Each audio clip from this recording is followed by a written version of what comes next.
The 2016 Mazda BT-50 has arrived in Australia with a revised appearance and some new technology. Let's take a closer look.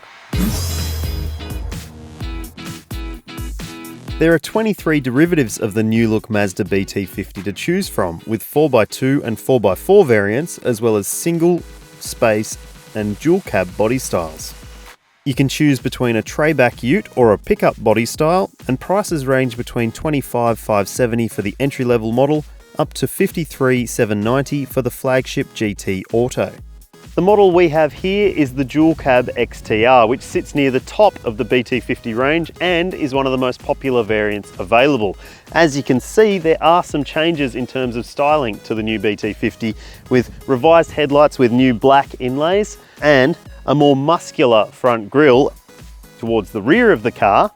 In models fitted with the styleside tub, there haven't been major changes, although these new taillights do sharpen up the look. But it's fair to say that the BT-50 still isn't as macho as some of its mainstream rivals, but it does tick all the boxes when it comes to load carrying capacity.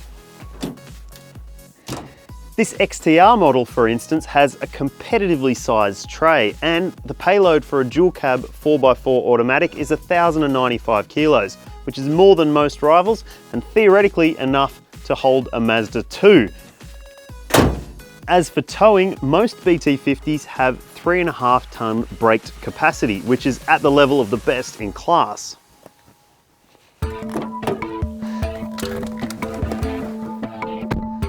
Inside, there have been minimal changes, but there is, in the top two specs, a new touchscreen media system. It's a 7.8-inch colour unit, and it includes a simple but effective satellite navigation system and Bluetooth phone and audio streaming. A reverse view camera is standard on the top two models in the range, and it shows up here in the rear view mirror. You can option that safety tech on other variants in the lineup, but it does cost. Other areas of the cabin haven't seen much change. There's still the same climate control knobs, instrument cluster and steering wheel, but it's still a smart space, and in dual cab form, it's one of the most spacious on the market.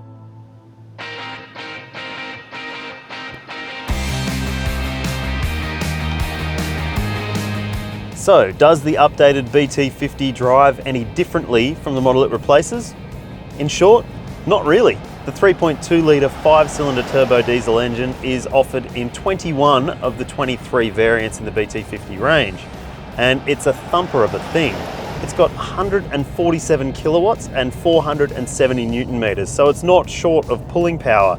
This is an effortless drivetrain. The 6-speed automatic shifts through cogs intuitively, though it should be noted that some rivals have more torque from smaller capacity 4-cylinder engines.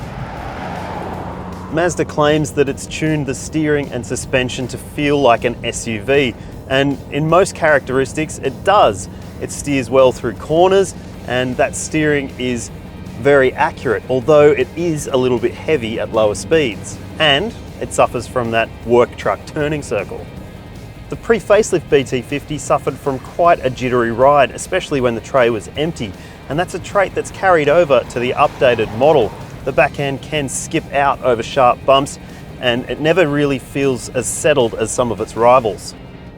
So, this is a dual cab. I better check out what the back seat's like.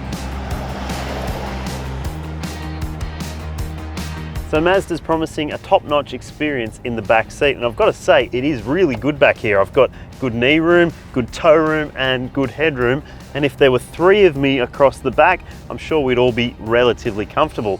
However, there are no rear seat air vents, and I've got this handy drop-down armrest with cup holders so I can sit back and relax while my driver takes me to our destination.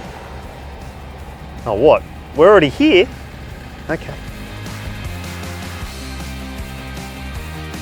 So the Mazda BT-50 dual cab is comfortable in the back, drives very well, and it feels more refined than it did before. The fact it looks a bit more macho is a bonus, and it means the Mazda remains one of the best options in the ute class.